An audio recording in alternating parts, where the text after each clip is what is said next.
Hello everyone, welcome back to my channel. কেমন আছো সবাই? আশা করবো সবাই খুব ভালো আছে, সুস্থ আছো। আর আমার চ্যানেলে নতুন একটা ভিডিওতে সবাইকে স্বাগত জানাচ্ছি। আজকেও নিয়ে চলে এলাম বেশ কয়েকটা টিপস।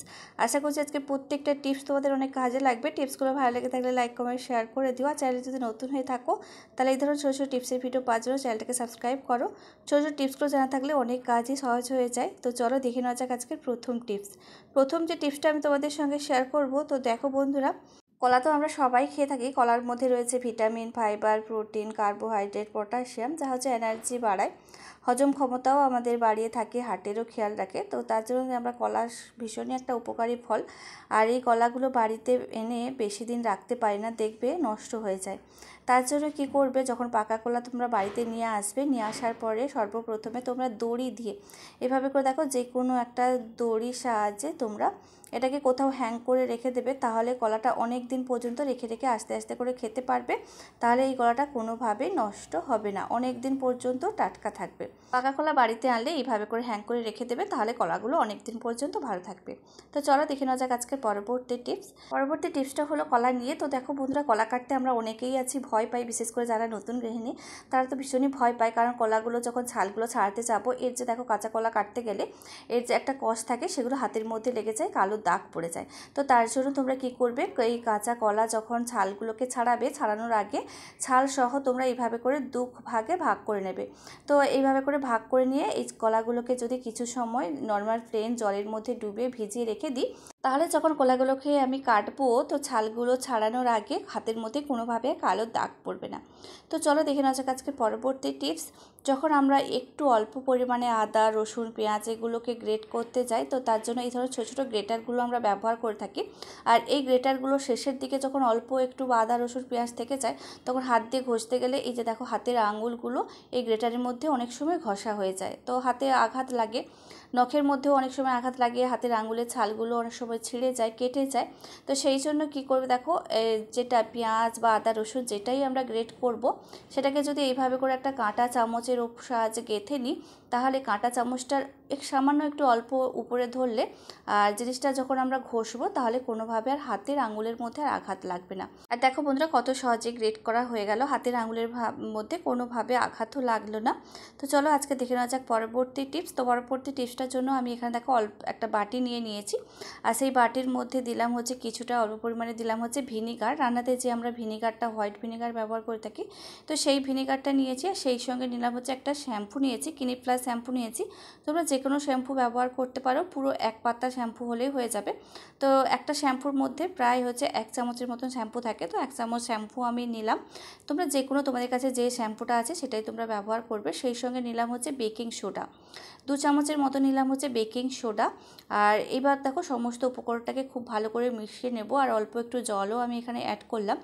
তো এরপরে এটার মধ্যে দেবো হচ্ছে সামান্য একটু হচ্ছে কোলগেট, সাদা কোলগেট, যেটা হচ্ছে আমরা ব্রাশ করার জন্য ব্যবহার করে থাকি। তো সাদা কোলগেটই তোমরা এখানে ব্যবহার করবে, কোনো কালারিং কোলগেট ব্যবহার করবে না।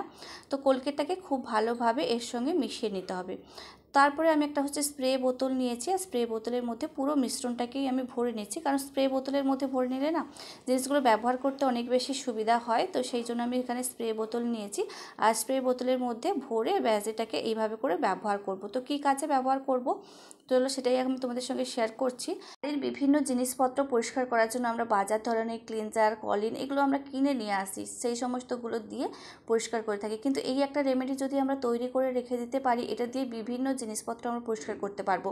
যেরকম দেখো বাড়িতে যে ফ্রিজ রয়েছে, ফ্রিজে তো ধুলো ময়লাও পড়ে, আর এগুলোকে পরিষ্কার করার জন্য আমরা কলিন বা বাজার থেকে অনেক ধরনের ক্লিনজার পাওয়া যায়, সেগুলো আমরা কিনে নিয়ে আসে আর সেগুলো দিয়ে পরিষ্কার করে থাকি। অনেকগুলো টাকার আমাদেরও প্রয়োজন হয়ে পড়ে। কিন্তু এই ধরনের একটা রেমেডি যদি আমরা বাড়িতে বানিয়ে নিতে পারি, এটা দিয়েই খুব সহজেই পরিষ্কার হয়ে যাবে। তো ফ্রিজটা কতটা ধুলো ময়লা ছিল তোমাদেরকে দেখিয়ে দিলাম। তারপর দেখো একটু স্প্রে করে দিচ্ছি পুরো সমস্ত, মানে ফ্রিজটার সামনে সাইডে সমস্ত জায়গায় আমি এটাকে স্প্রে করে দেবো। স্প্রে করে দেওয়ার পর দেখো হালকা একটা সুতির কাপড় নেব, আর সুতির কাপড়টা দিয়ে জাস্ট একটু মুছে নেব। মুছে নিলেই দেখো কত সুন্দরভাবে একদম ক্লিন হয়ে যাচ্ছে। তোমরা রেজাল্টটা একদম হাতে নাতেই দেখতে পাচ্ছ কত সুন্দরভাবে পরিষ্কার হয়ে যাচ্ছে। আর কিছু ঘষা মাজা কিছুই করতে হবে না, শুধু এই মিশ্রণটাকে একটু স্প্রে করে দেবে। স্প্রে করে দেওয়ার পরে একটা শুকনো সুতির কাপড় দিয়ে ব্যাস জায়গাগুলোকে একটু মুছে পরিষ্কার করে নেবে। এই যে দেখো ফ্রিজের যে হ্যান্ডেলটা থাকে, হ্যান্ডেলের মধ্যেও অনেকটা মানে কঠিন ময়লা জমে যায়, বারবার যেহেতু হাত দিয়ে এটাকে খোলা হয় তো কতটা নোংরা পড়েছে দেখে বুঝতে পেরেছো। তো সেটার মধ্যেও আমি একটু স্প্রে করে দিলাম, স্প্রে করে দেওয়ার পরে কাপড় দিয়ে ব্যাস ঘষে দিচ্ছি। তো দেখো সঙ্গে সঙ্গেই সেই ময়লাটা একদম ক্লিন হয়ে যাচ্ছে। তো তোমরা সঙ্গে সঙ্গে রেজাল্টটা একদম নিজের চোখেই দেখতে পাচ্ছ কতটা কাজ করছে। তো এইভাবে করে দেখো ছোটো ছোটো জিনিসগুলো যদি আমরা নিজেরাই বানিয়ে নিতে পারি তাহলে বাজার থেকে কোনোভাবে কোনো ক্লিনজার বা কোনো কিছু কেনারই প্রয়োজন হয়ে পড়ে না। সামান্য কয়েকটা উপকরণ দিয়ে আমরা খুব সহজে এই জিনিসটা বানিয়ে নিতে পারি। শুধু ফ্রিজ নয়, বাড়ির অন্যান্য জিনিসপত্রও আছে, সেগুলোও আমি তোমাদের সঙ্গে শেয়ার করছি। আমাদের প্রত্যেকের কিন্তু বাড়িতে, সেটা বাথরুমে হতে পারে কিংবা হচ্ছে বাথরুমের বাইরে, বাড়ির যে কোনো জায়গায় একটা করে তো ওয়াশ বেসিন আছেই।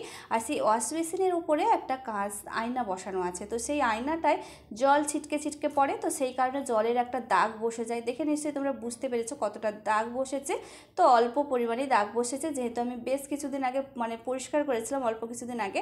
তো তারপরে দেখো যেইটুকু দাগ আছে তার উপরে আমি এই মিশ্রণটা স্প্রে করে দিলাম। স্প্রে করে দেওয়ার পরেই আমি একটা শুকনো কাপড় দিয়ে ব্যাস মুছে নিচ্ছি। এইভাবে করলে তো যে কোনো ময়লা তোমরা খুব সহজেই পরিষ্কার করে নিতে পারবে। তো শুধু ওয়াশ বেসিনের সামনে যে আয়নাটা বসানো রয়েছে সেটা নয়, তোমরা চাইলে তোমাদের ড্রেসিং আয়নার মধ্যে যে কাঁচটা লাগানো আছে সেই কাঁচও তোমরা পরিষ্কার করতে পারো, বা সেন্টার টেবিল যে কোনো কাঁচের আসবাবপত্র তোমরা এটা দিয়েই খুব সুন্দরভাবে পরিষ্কার করে নিতে পারো। তো দেখো কতটা কাঁচটা পরিষ্কার হয়ে গেছে, দেখে নিশ্চয়ই তোমরা বুঝতে পেরেছো। তারপর দেখো আমাদের প্রত্যেকের রান্নাঘরে গ্যাস ওভেনের পেছনে যে দেওয়ালটা রয়েছে এই দেওয়ালের মধ্যে একটা তেল চিটচিটে ব্যাপার হয়ে যায়, যেহেতু আমরা এখানে রান্না করি তো তার জন্য একটা তেল চিটচিটে, তেল ছিটকে পড়ে, তারপরে মশলা এর মধ্যে দেওয়ালটার মধ্যে লেগে থাকে, তো অনেকটা হলদেটে টাইপের হয়ে যায়। তো দেখতে পাচ্ছ কতটা দাগ ছোপ বসেছে, বিশেষ করে গ্যাস ওভেনের ঠিক একদম পেছনের দেওয়ালটাতে। তো তার জন্য এই যে রেমেডিটা বানিয়েছি, তো এটাই একটু স্প্রে করে দিলেই একদম চুটকিতে পরিষ্কার হয়ে যাবে। তো আমি গ্যাস ওভেনের পেছনের যে দেওয়ালটা রয়েছে সেই দেওয়ালটার মধ্যে সমস্ত জায়গায় আমি স্প্রে করে দিচ্ছি। স্প্রে করে দেওয়ার পরে আমি একটা স্কচ ব্রাইট নিয়েছি আর এটা দিয়েই পরিষ্কার করছি। তো খুব যদি বেশি নোংরা থাকে তাহলে স্কচ ব্রাইট দিয়ে তোমরা ঘষে নেবে, একদম পরিষ্কার হয়ে যাবে। না হলে একটা সুতির কাপড় দিয়ে পরিষ্কার করে নিতে পারো। তো আমি এখানে একটা স্কচ ব্রাইট দিয়ে হালকা করে একটু ঘষে নিচ্ছি। তো একদম দেখো চুটকিতেই পরিষ্কার হয়ে যাবে। কতটা পরিষ্কার হয়ে গেছে তোমাদেরকে আমি দেখিয়ে দেব। আর অনেকটা কিন্তু তেল ছোপের একটা দাগ ছিল, হলদেটা একটা ব্যাপার ছিল, সেটা কিন্তু একদম নেই। দেওয়ালটা কতটা ক্লিন হয়ে গেছে দেখে নিশ্চয়ই তোমরা আন্দাজ করতে পেরেছো। এইভাবে করে তোমরা এই রেমেডিটা বানিয়ে তোমরা এটা পরিষ্কার করে নিতে পারো। তো দেখো বন্ধুরা, আমাদের প্রত্যেকের বাড়িতে গ্যাস ওভেন রয়েছে, সেটা স্টিলের হতে পারে কিংবা এখন যে নতুন নতুন বিভিন্ন ধরনের গ্যাস ওভেনগুলো যেগুলো কাঁচের রয়েছে। তো যাই হোক, এই ওভেনগুলো দেখবে ব্যবহার করতে করতে এর যে একটা নতুনত্বের গ্লেজ, সেই গ্লেজটা কিন্তু কোথাও হারিয়ে যায়।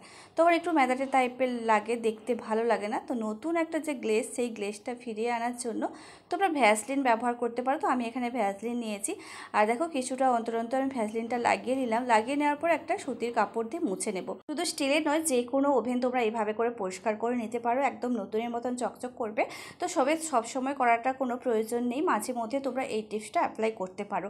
আর যখন তোমরা এই টিপসটা অ্যাপ্লাই করবে অবশ্যই তোমরা রাত্রে অ্যাপ্লাই করবে। রাত্রে যখন রান্না বান্না করে নেওয়ার পরে গ্যাস ওভেনটাকে পরিষ্কার করে একদম নেওয়ার পরে তোমরা এইভাবে করে একটু ভ্যাসলিন লাগিয়ে সারা রাত্রের জন্য রেখে দেবে।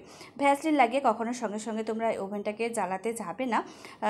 এইভাবে করে তোমরা এই টিপসটা অবশ্যই একবার অ্যাপ্লাই করো, দেখবে একদম নতুনের মতন ঝকঝক করছে। তোমাদের কাছে যদি কাঁচের গ্যাস ওভেন থাকে তো সেই গ্যাস ওভেনে তোমরা একবার এই ভ্যাসলিন লাগিয়ে দেখো, তফাৎটা তোমরা বুঝতে পারবে।